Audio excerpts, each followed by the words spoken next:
Hello बच्चों, कैसे हो आप लोग। स्टडी पार्क चैनल में आपका पुनः स्वागत है। आज हम क्या लेकर आ रहे हैं? आज हम लेकर आ रहे हैं एनसीईआरटी का न्यूमेरिकल्स। हाँ जी, एनसीईआरटी का न्यूमेरिकल्स 12th क्लास के पहला चैप्टर जिसका नाम है इलेक्ट्रोस्टैटिक्स।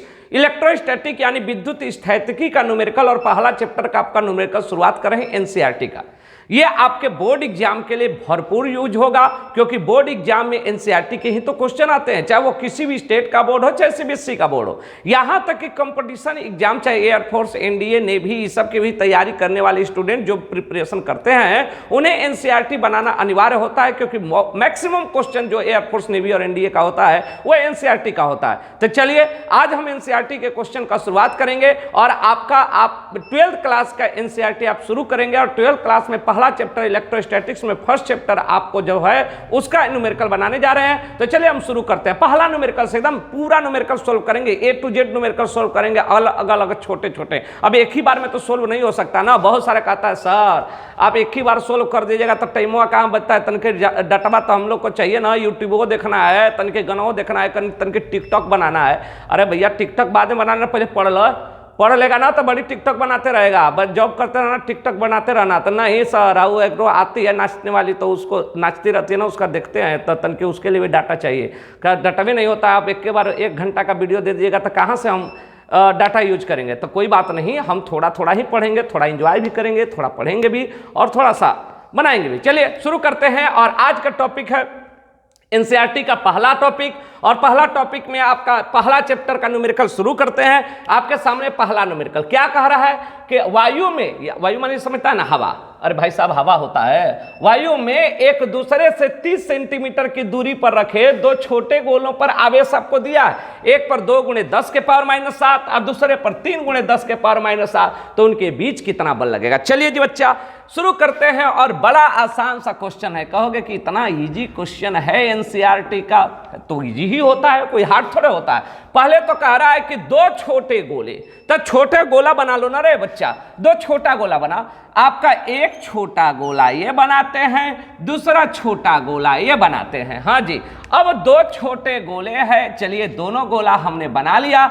एक पर आवेश आपका कितना है, तो एक पर आवेश है आपको दिया गया है कितना, तो चलो इसको Q1 मान लेते हैं। Q1 बराबर आपका कितना दिया गया है, तो 2 × 10⁻⁻7 कूलम, और Q2 जो है वो कितना दिया है, तो 3 × 10⁻⁻7 कूलम। और दोनों के बीच का सेपरेशन दिया है, कितना दिया है बाबू, सेपरेशन दिया है 30 सेंटीमीटर।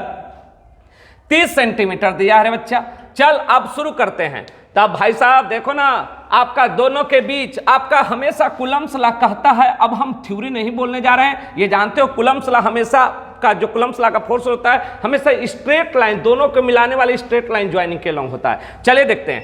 अब देखते हैं कि क्या होता है। आप जानते हो ना कि प्लस और प्लस, क्या प्लस प्लस में कभी दोस्ती, कौन तो कह रहा है होती, अरे पगला, प्लस प्लस में हमेशा दुश्मनी होता है। दोनों एक दूसरे के फूटी आंखें नहीं सुहाता है, कहता तू भाग, ये कहता तू भी भाग। दोनों एक दूसरे के पास लाओगे ना तो दोनों एक दूसरे से इतना जलन रखता है कि दोनों कभी पास आ ही नहीं सकता, कहता भाग, ये इसको धकेल देगा। यानी इनके बीच में प्रतिकर्षण।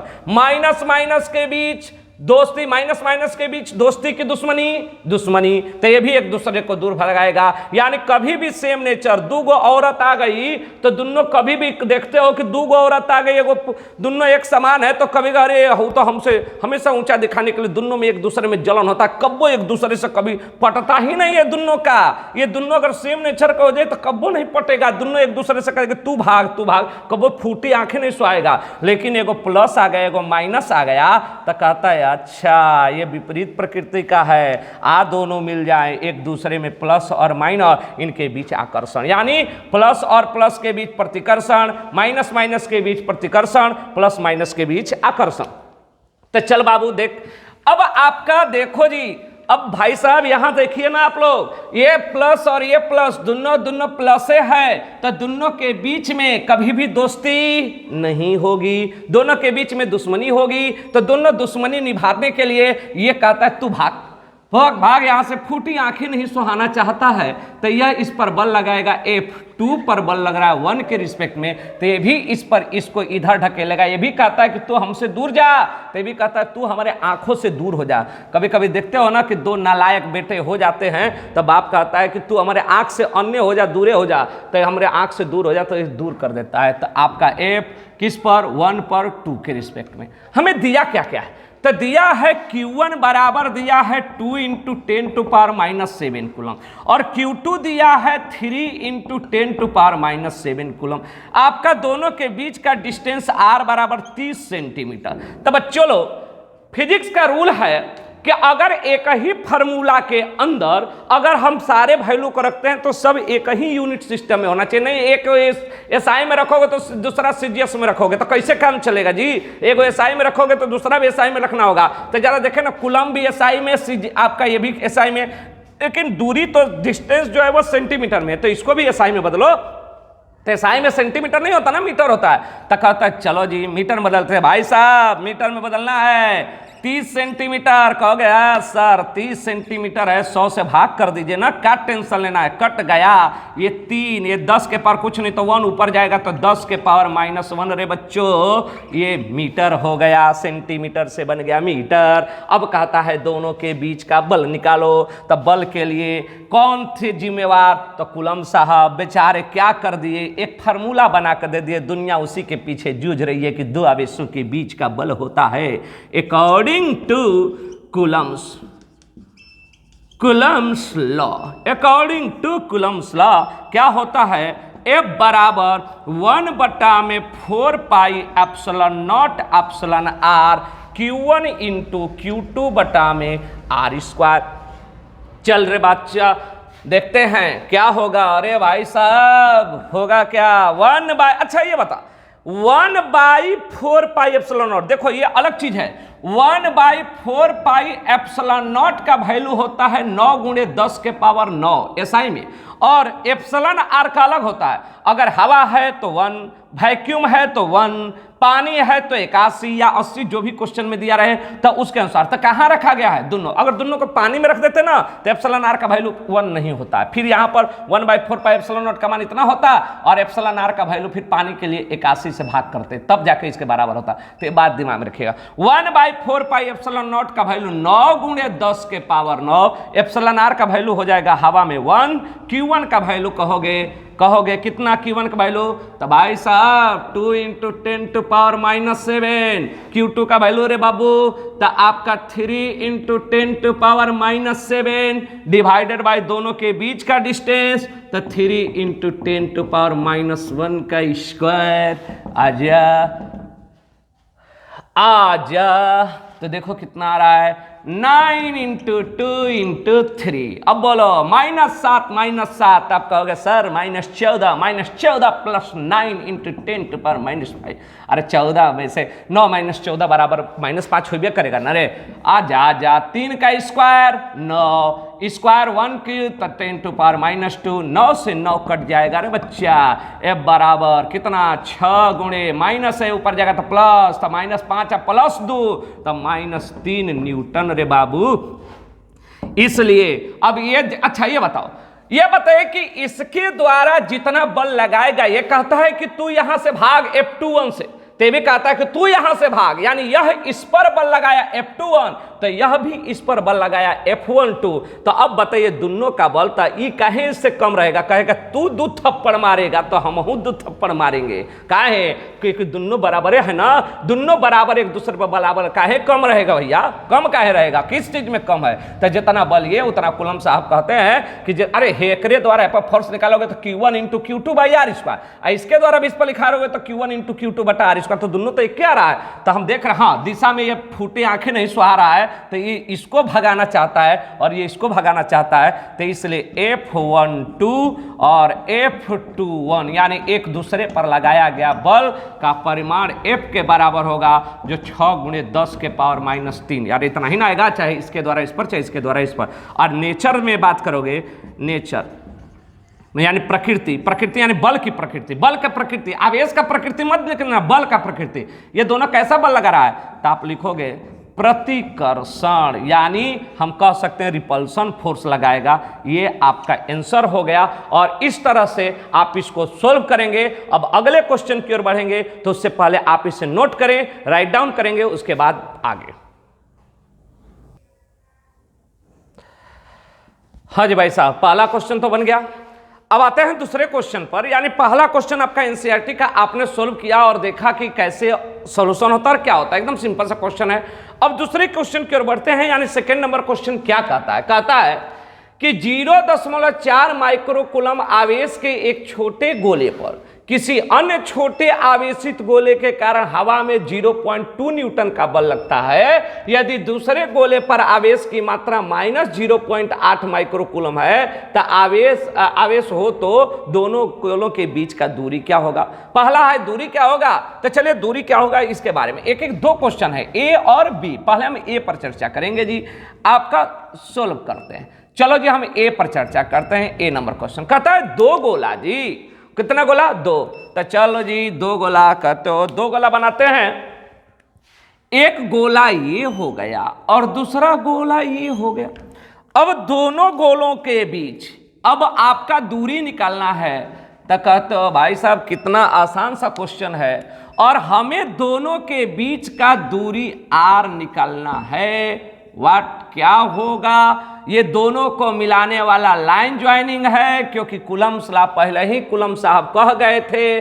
क्या इस पर चार्ज Q1 बराबर एक गोले पर 4 माइक्रोकूलम 0.4 और दूसरे गोले पर -0.8 माइक्रोकूलम। हाँ जी, एक प्लस और दूसरा माइनस। तो बोलो प्लस माइनस के बीच में दुश्मनी की प्यार, दुश्मनी की प्यार। तो आप कहोगे सर प्लस और माइनस के बीच में तो प्यार ही होगा ना, कभी भी ये सेम नेचर के नहीं है, ये प्लस है ये माइनस है, तो कभी भी दुश्मनी नहीं हो सकता। ये दोनों एक दूसरे के अपोजिट है। तो ये इसको बुलाएगा कि आजा मेरे पास, तो आजा मेरे पास तो बुला दे इसको। तो आपका ये प्लस और ये माइनस, तो ये कहता है तू आजा मेरे पास, क्योंकि अपोजिट नेचर है। तो ये भी कहता है कि तू भी आजा। दोनों एक दूसरे के, आपका एक दूसरे के अपोजिट नेचर है, दोनों एक दूसरे के पास बुलाएंगे, क्योंकि सेम नेचर के बीच दुश्मनी और अपोजिट नेचर के बीच प्यार। तब प्यार करने के लिए पास तो आएंगे ना। तो ये बताओ, अब बताओ, ये इस पर बल लग रहा है, मान लेते हैं F1 पर फोर्स 2 के रिस्पेक्ट में 1 का फोर्स है, और F2 पर फोर्स है 1 के रिस्पेक्ट में। चलो जी, क्वेश्चन में हमें दिया है। अब एक दूसरे को आपका अट्रैक्ट करेंगे, एक प्लस है एक माइनस है। आजा देखते हैं कि क्या क्या दिया। Q1 आपका दिया है क्वेश्चन में आपका 0.4 माइक्रोकूलम। हाँ जी भाई साहब, 0.4 माइक्रोकूलम है, इसके कूलम में बदल दो। कहोगे सर यह क्या बात है? तो आपको इसको बदलते हैं 0.4 गुणे 10 टू पावर माइनस, माइक्रोकूलम है तो कूलम बदलेंगे 10 टू पावर -6। अच्छा जी बच्चा, अगर इस पॉइंट को तुम हटाओगे तो नीचे में 10 आ जाएगा ना, और 10 के पावर कुछ नहीं तो 1 है। तो अब बताओ कि जब ये ऊपर आ जाएगा तो 10 के पावर 1 है तो ऊपर जाएगा तो -1, तो -1 और -6, तो आप कहोगे -7। तो हम डायरेक्ट काहे नहीं लिखते हैं, हम पॉइंट को नहीं हटाते हैं और डायरेक्ट ऐसे लिखते हैं, यानी 4। पॉइंट को हटा दोगे तो 4, तो पॉइंट हटाने के बाद ये 10 के पावर -6 से -7 हो जाएगा।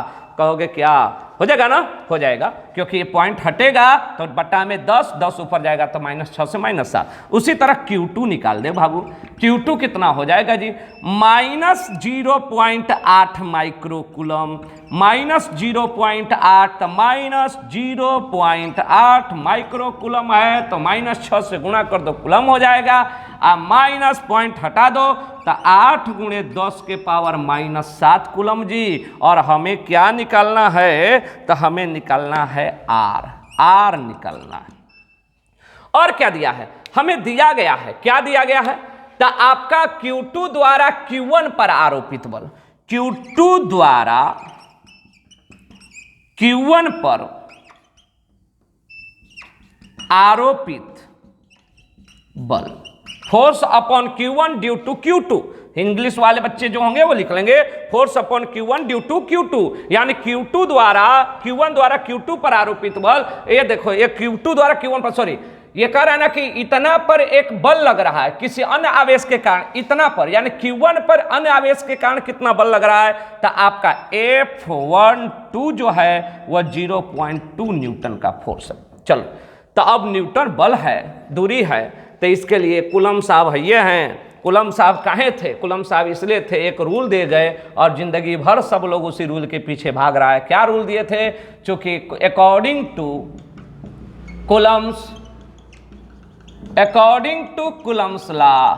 हाँ जी भाई साहब बोले, according to Coulomb's law F बराबर 1/4πε0 epsilon r Q1 into Q2 बटा में R स्क्वायर। F बोलो F कितना फोर्स लग रहा है? तो आप कहोगे कि आपका -0.8 द्वारा 0.4 पर फोर्स लग रहा है 0.2। इसका वैल्यू होता है 9 × 10⁹ एप्सिलॉन r। कहाँ है जी? हवा में। हवा में वैल्यू 1, हवा में वैल्यू एप्सिलॉन r का 1। बहुत बढ़िया। Q1 का वैल्यू हमने निकाला 4 × 10⁻⁷। Q2 का वैल्यू हम निकालेंगे तो देखते हो ना, फोर्स में हमेशा माइनस चिन्ह, मतलब चिन्ह नहीं यूज करते। तो 8 × 10⁻⁷ डिवाइडेड बाय Q1 हो गया। अरे बच्चा ये Q2 हो गया। अब आ जाओ तो आपका ये R कितना? R तो निकलना है रे। R निकलना है तो शुरू कर दो बच्चों। R तो हम देखें ना कितना आ जाएगा। तो R स्क्वायर को इधर कर दो। तो R स्क्वायर बराबर, बोलो R स्क्वायर बराबर, ये हो गया 9, ये हो गया 4, ये हो गया 8। अब बोलो -7 -14 प्लस 9 तो 10⁻⁵। अब बटा में ये देखो, ये R स्क्वायर को इधर लाओगे तो आपका 0.2 इधर चला जाएगा, 0.2 इधर चला जाएगा। आप पॉइंटवा हटा दोगे तो एगो और 10 ऊपर गुणा हो जाएगा। तो ये हो जाएगा, कटा दो, घटा दो, कटेगा, घटेगा कहाँ? यहाँ कटेगा ना रे, कटेगा बच्चे। R बराबर √ कितना? तो 9 × 4, 9 × 4 × 4 गुणे इसका पावर कुछ नहीं तो 1 है, तो 1 और -5 तो आप कहोगे -4। आपका R बराबर 9 का स्क्वायर, सॉरी वर्गमूल 3, स्क्वायर रूट 3, 4 का 2 और ये 4 का 2 कितना हो जाएगा? गुणे 10⁻⁻²। 4 है ना तो बाहर निकलेगा तो -2। तो R बराबर 12 × 10⁻⁻² मीटर, यानी R बराबर है बच्चों आपका 12 से, अरे -2 है, -2 नीचे लाओगे तो 12 गुणे में 100, तो 12/100 यानी 12 सेंटीमीटर। 12 सेंटीमीटर आपका डिस्टेंस हो जाएगा, दोनों के बीच का डिस्टेंस 12 सेंटीमीटर। और क्या है? और क्या है? एक क्वेश्चन और था, बी पार्ट, इसका बी नंबर क्वेश्चन था। कह रहा है कि पहले गोले द्वारा दूसरे गोले द्वारा पहले गोले पर बल अगर 0.2 है तो आपका पहले गोले द्वारा दूसरे पर क्या बल? अभी पीछे बताए थे ये दोनों कम क्या है, एक ज्यादा प्यार और एक कम प्यार थोड़े करेगा, दोनों बराबर प्यार करेगा ना। तो जितना फोर्स ये लगाएगा कहेगा कि हम तुमसे कम क्यों, हम तुमसे कम क्यों। तो दूसरे गोले द्वारा यानी पहले गोले द्वारा दूसरे आवेशित गोले पर विद्युत बल रे बच्चा कितना? तो अच्छा, दूसरे द्वारा पहले पर लगा है F12, तो F12 का मान इतना है। तो F21, चूंकि F21 का परिमाण और F12 का परिमाण बराबर होता है, इसलिए F21 बराबर भी 0.2 न्यूटन होगा जी। दोनों आंसर आपका आया। अब इस तरह से ये सेकंड नंबर क्वेश्चन हो गया और इस क्वेश्चन को समझ चुके हैं, अच्छी तरह से जान चुके हैं। अब इसको आप राइट डाउन करेंगे, उसके बाद हम अगले क्वेश्चन की ओर बढ़ेंगे। ओके, राइट डाउन करें। हाँ जी भाई साहब, तीसरे नंबर के क्वेश्चन पर आते हैं। 2 क्वेश्चन तो बना लिए, अब तीसरा नंबर का क्वेश्चन कहता है, ये क्वेश्चन का बड़ा डिमांड रहता है, लड़का बहुत बार हमें मैसेज करके बोला कि सर इसको एक्सप्लेन करिए। हम कहे ठीक है, यूट्यूब पर चैनल पर आप आइए, हम इसको एक्सप्लेन करते हैं और आज इसको एक्सप्लेन करते हैं। बड़ा डिमांड रहता है इस लड़कों का, बड़ा इजी क्वेश्चन है लेकिन बड़ी बार इस क्वेश्चन को पूछा गया है, बच्चों के द्वारा बहुत बार पूछा गया है। तो चलो जी, चलो भाई साहब शुरू करते हैं, इसको बनाना शुरू करें तो आपका सॉल्यूशन देखिए। पहले पढ़िए, कह रहा है कि जांच द्वारा सुनिश्चित कीजिए कि ke² बटा में GME इंटू MP विमाहीन है। इसमें देखिए 2 क्वेश्चन है कि जांच द्वारा यह सुनिश्चित करें कि ke² बटा में जी ये बीमाहीन है। बीमाहीन का मतलब आप समझते हो, बीमाहीन मतलब कोई बीमा ना हो। तो आप जानते हो फर्स्ट ईयर में पढ़े होगे तो कहता क्या सर फर्स्ट ईयर का फिर घाव को हमें कुरेद क्यों रहे, पुराने घाव को जख्मों को न कुरेदे। नहीं कुरेद रहे हैं भाई, आप थोड़ा सा तो नॉलेज बताएं। नहीं कुरेदेंगे हम आपके जख्मों को, क्योंकि आप 11th क्लास में मौज मस्ती में आए थे। क्या सर 10 साल तो पढ़बे किए थे, 11वां साल में काहे पढ़ेंगे। 11वां साल तो ऐसे ही बिता देते थे, फिर 12वां साल आता है तब टेंशन होता है, अरे बोर्ड देना है अब तो पढ़ना पड़ेगा। तो 11th तो निकल गया, बोर्ड निकल गया। अब 11th को कोई टच करता है ना तो एकदम जख्म की तरफ कुरेदता है, कहता है अरे सर 11th तो ऐसे ही बीत गया था। कोई बात नहीं, हमने आपको बताया था कि आप जानते हो कि डायमेंशन लेस का मतलब कि m power 0, l power 0, t power 0 सब 0 होता है। यानी डायमेंशन घात को कहते हैं, पावर को कहते हैं, पावर 0 होता है।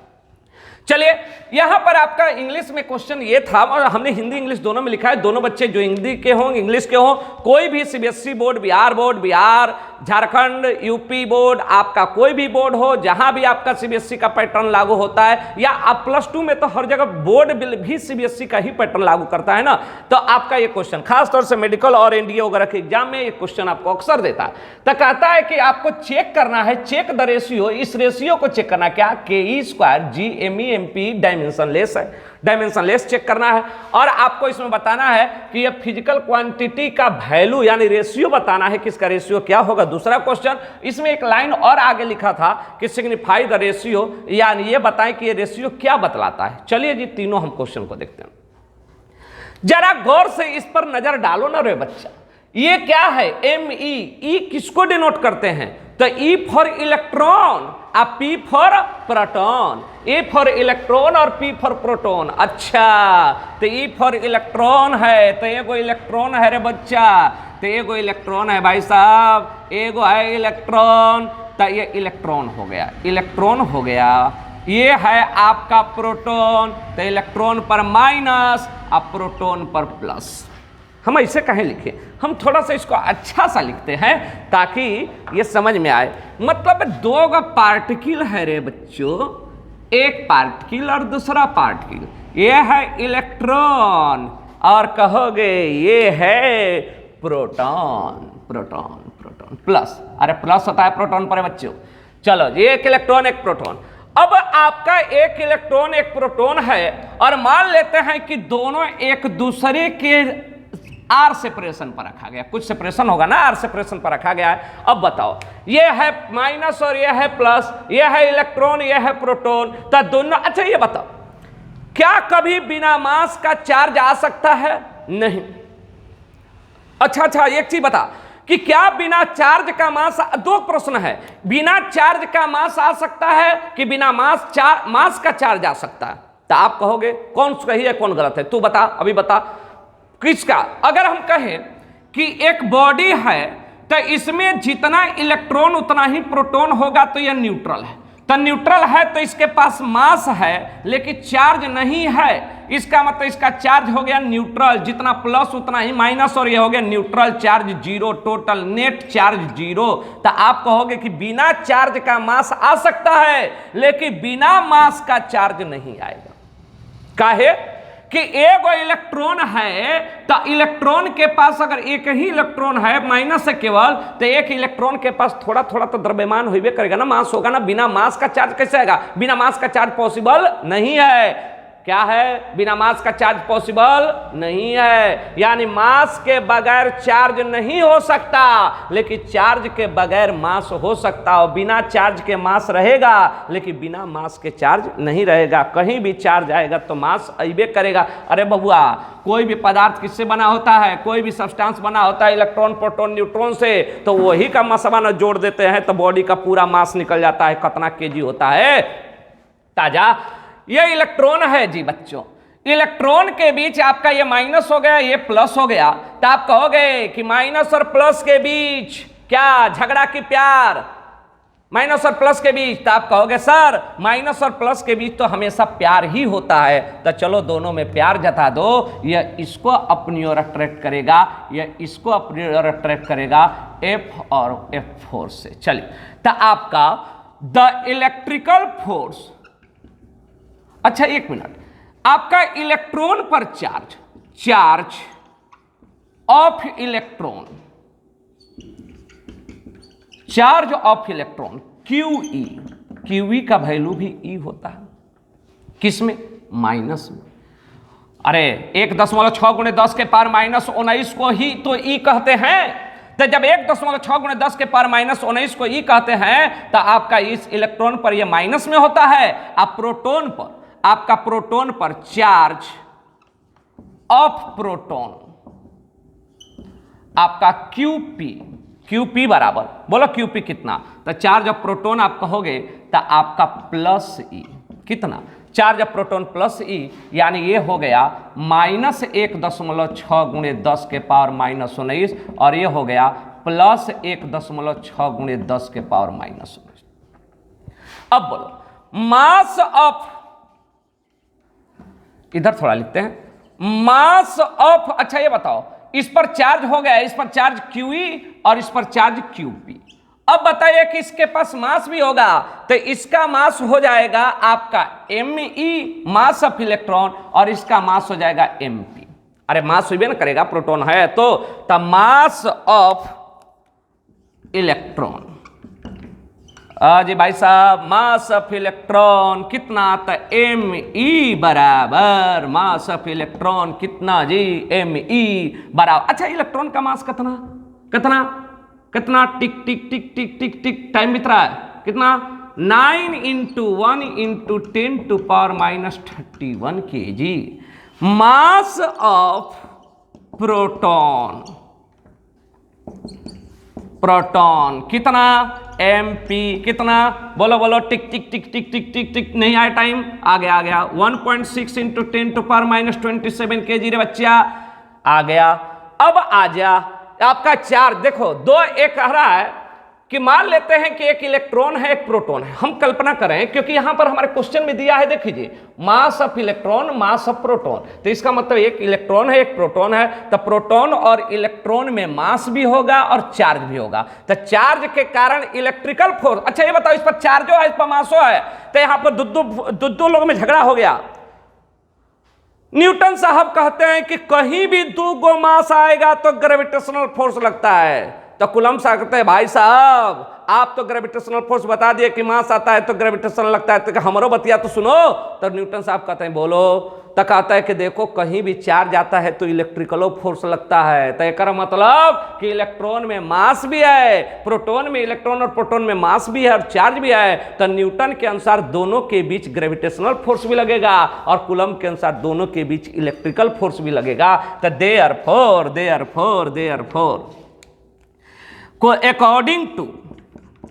according to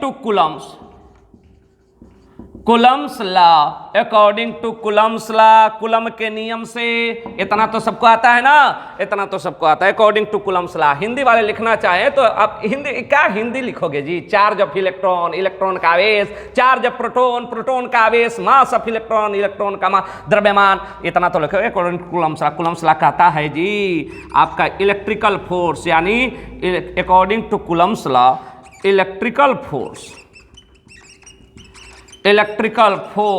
कितना? इलेक्ट्रिकल फोर्स हो जाएगा Fe, इलेक्ट्रिकल फोर्स Fe बराबर K इंटू, के का वैल्यू 1/4πε0 वाला, Q1 इंटू Q2 बटा में R²। Fe बराबर Q1 के जगह पर इलेक्ट्रॉन और Q2 के जगह पर प्रोटॉन, तो इलेक्ट्रॉन का चार्ज है E, प्रोटॉन का चार्ज भी E। अरे E चिन्ह नहीं लेते हैं रे, E बटा में R²। Equation number first. अच्छा जी भाई साहब, कहोगे कि यहाँ पर चार्ज है तो मासो तो है, तो न्यूटन साहब भी तो आएंगे, न्यूटन साहब भी उपस्थित होंगे। तो according to Newton's law of gravitation, Newton's law of gravitation, Newton के गुरुत्वाकर्षण के नियम के अनुसार, न्यूटन के गुरुत्वाकर्षण के नियम से, बोलो जी बच्चों, न्यूटन का गुरुत्वाकर्षण का नियम क्या कहता है कि आपका गुरुत्वाकर्षण बल, अच्छा न्यूटन के गुरुत्वाकर्षण के नियम से फॉर्मूला बोलो, गुरुत्वाकर्षण बल F बराबर, अरे बुड़बक हाउ देखो F बराबर m में कौन तो बोल रहा है, F बराबर m में नहीं होगा, अरे वो गति का नियम है ना F बराबर m में बच्चा, अरे बकलोल यार देख, गुरुत्वाकर्षण बल, गुरुत्वाकर्षण बल देख देख देख, चल गुरुत्वाकर्षण बल बात करते हैं, F बराबर क्या G into M1 into M2 बटा आर स्क्वायर, याद पड़ा जी कुछ हो, आपका गुरुत्वाकर्षण बल Fg बराबर G मास ऑफ, अच्छा ये बताइए दोनों के बीच का डिस्टेंस ए बीच r है, तो मास ऑफ इलेक्ट्रॉन पहला के जगह पर इलेक्ट्रॉन है और दूसरा के जगह पर प्रोटॉन है, टिक टिक टिक टिक टिक बटा में r, दोनों के बीच का दूरी आर स्क्वायर, समीकरण नंबर 2। अब हमें क्या निकालना था, रेशियो अनुपात, इसलिए समीकरण 1/2 से फ्रॉम इक्वेशन 1 डिवाइडेड बाई 2, थोड़ा हिंदी वाला भी चल जाए काम, थोड़ा इंग्लिश वाले का भी चल जाए काम, आपका Fe बटा में Fg यानी Fe और Fg का अनुपात निकाल दे रहे बच्चों, कहोगे भाई साहब Fe का भाई लोग K इंटू ई गुणे ई स्क्वायर बटा में आर स्क्वायर बटा में Fg का भाई लोग बोलो G into M E into M P बटा में आर स्क्वायर, कहोगे सर भाई साहब ये कटने वाला है, कटा दो तो आपका हो जाएगा क्या क्या क्या हो जाएगा, क्योंकि ये भी बल है ये भी बल है, तो Fe बटा में Fg बराबर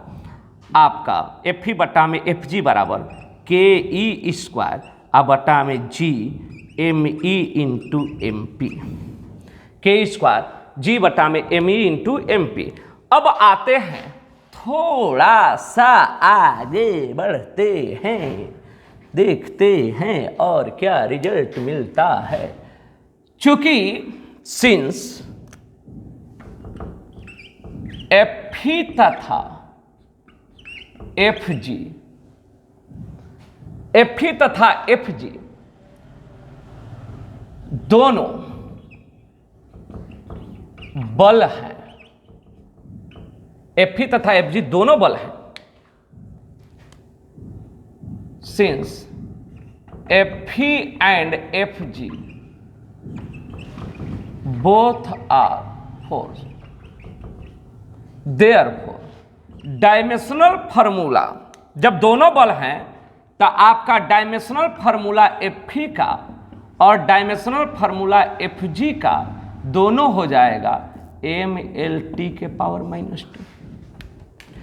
Fg और Fe दोनों का डायमेंशनल फार्मूला, अरे दोनों बोले है जी, अरे बल आपको पता है कि आपका फर्स्ट ईयर, फिर सर फर्स्ट ईयर कुरे दे, नहीं कुरे देंगे भाई, थोड़ा सा बता दे, बल चाहे कौनो हो डायमेंशनल फार्मूला तो सेम रहता है ना, तो सेम रहता है, तो इसको इक्वेशन हम 3 मान लेते हैं, इसको 3 मान लेते हैं, तो देयरफॉर फ्रॉम इक्वेशन 3, समीकरण 3 से, समीकरण 3 लिख लोगे ना, अब कहोगे कि सर इतना आसान चीज काहे नहीं हम लिख सकते हैं, तो एकदम लिख सकते हो रे बच्चों, आपका के भाई साहब के स्क्वायर बटा में GME इंटू MP बराबर, अगर हम बात करें तो Fe बटा में Fg बराबर, अगर Fe बटा Fg की बात करें तो Fe भी mLT के पावर -2, Fg भी mLT के पावर -2। अब बताओ m के पावर 1 और वो नीचे 1, तो आपका के स्क्वायर बटा में G into ME into MP बराबर, बोलो कितना, ये भी 1 ये भी 1 कट जाएगा, तो m के पावर 0, l के पावर 1, 1 - 1 भाई साहब 0, -2 कट जाएगा तो t के पावर 0, और इसी को तो कहते हैं बीमाहीन यानी डायमेंशन लेस बीमाहीन। यानी अभी हमारा एक क्वेश्चन सोल्व हुआ, ये क्वेश्चन ये सोल्व हुआ कि ये बीमाहीन है, ये डायमेंशन लेस है, तो आपने डायमेंशन लेस सोल्व कर दिया, यानी आपका प्रूफ हो गया, ये प्रूफ हो गया, ये प्रूव्ड कर देंगे, यहां लिख देंगे प्रूव्ड, ठीक है। समझाना था आपको, थोड़ा सा आपको ये अच्छा सा क्वेश्चन है, समझाना था कि ये हमने कैसे पता किया। तो देखो चेक करना है कि डायमेंशनलेस है, तो यहां देखो ये इलेक्ट्रॉन को सूचित कर रहा है प्रोटॉन को, तो हमने एक इलेक्ट्रॉन एक प्रोटॉन ले लिया और इलेक्ट्रॉन और प्रोटॉन के बीच में r डिस्टेंस पर इलेक्ट्रिकल फोर्स निकाल लिया और इलेक्ट्रॉन और प्रोटॉन के बीच में r डिस्टेंस पर ग्रेविटेशनल फोर्स निकाल लिया और दोनों का रेशियो निकालोगे तो फोर्स बटा फोर्स और फोर्स बटा फोर्स के पास रेशियो करोगे तो बीमाहीन यानी डायमेंशनलेस हो जाएगा। ये पहला वाला टॉपिक होगा, पहला वाला टॉपिक होगा, ये आपने देखा। अब इसके बाद इतना अगर आप नोट कर लिए तो इतना नोट करने के बाद अब हम इसके दूसरे वाले पार्ट में चलते हैं। एक क्वेश्चन और था इसमें मेरे बच्चा, ये आप नोट करेंगे और नोट करने के बाद दूसरा वाला क्वेश्चन आप चलते हैं और दूसरे वाले क्वेश्चन में कहता है कि इसका जब ये चेक कर लिए ना, चेक कर लिए कि डायमेंशनलेस है, चेक हो गया हमारा। अब कहता है कि इसका वैल्यू निकालो, कह रहा है कि सारणी देखकर। अब सारणी का देखोगे रे, कहता भाई साहब ये तो सब याद ही रहता है, सारणी का देखना है। तो भाई साहब हम भी कह रहे हैं कि सारणी मत देखो ना, वैल्यू पुट को। कह रहा है कि इसका वैल्यू बताओ, के ई बटा में इसका वैल्यू बताओ, तो इसका वैल्यू आप बता दो ना कि इसका वैल्यू होगा क्या। अब इसका वैल्यू सोल्व करेंगे तो वैल्यू रख दो, आंसर आ जाएगा। तो हमें स्पेस नहीं है तो हम यहाँ मिटाएंगे और मिटाने के बाद अगले वैल्यू की ओर चलेंगे और अगला वैल्यू आपको लिख कर देखते हैं कि इसका वैल्यू होगा क्या और इसका वैल्यू क्या बताया जाता है। चलिए देखते हैं और इसके बारे में पहले इसको नोट करेंगे आप, और इसको नोट करने के बाद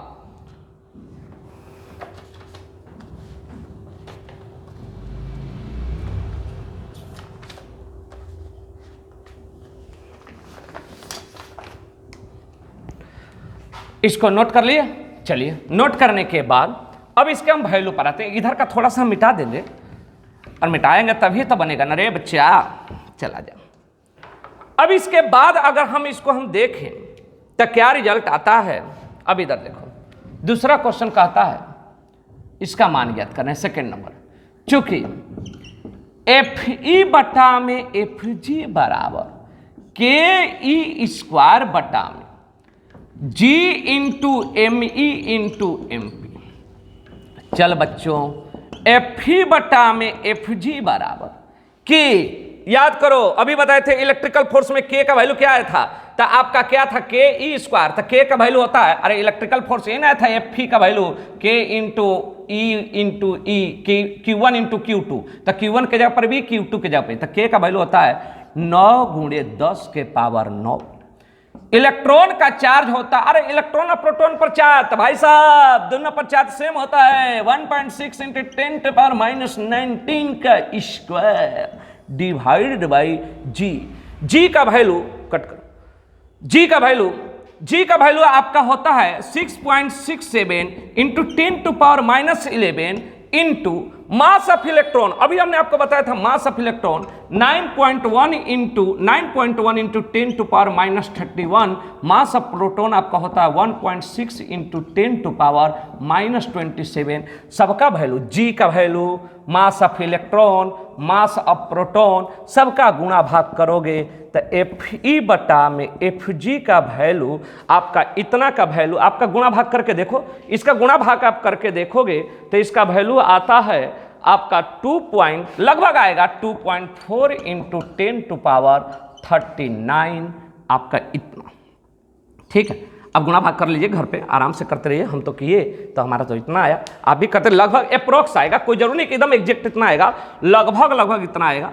अब आपका आंसर भी इतना ही दिया है तो आप अप्रोक्स मतलब अक्सर आप गुणा भाग करोगे तो लगभग मतलब कि 2.3 समथिंग ऐसे करके आएगा, तो राउंड अप करोगे तो लगभग इतना लिखा जा सकता है, इतना लिखा जाएगा। तो कहता है कि इसमें आगे क्वेश्चन था कि ये बताता क्या है, तो आप कहोगे कि सर ये बताता आपका है क्या, तो ये और कुछ नहीं बताता बल्कि ये विद्युत बल और गुरुत्वाकर्षण बल का अनुपात है। It is the ratio of gravitational force and electrical force. इसमें एक लाइन क्वेश्चन था कि ये रेशियो क्या बता रहा है, तो रेशियो क्या बता रहा है, तो यहाँ ले लिखिएगा it is the ratio of electrical force and gravitational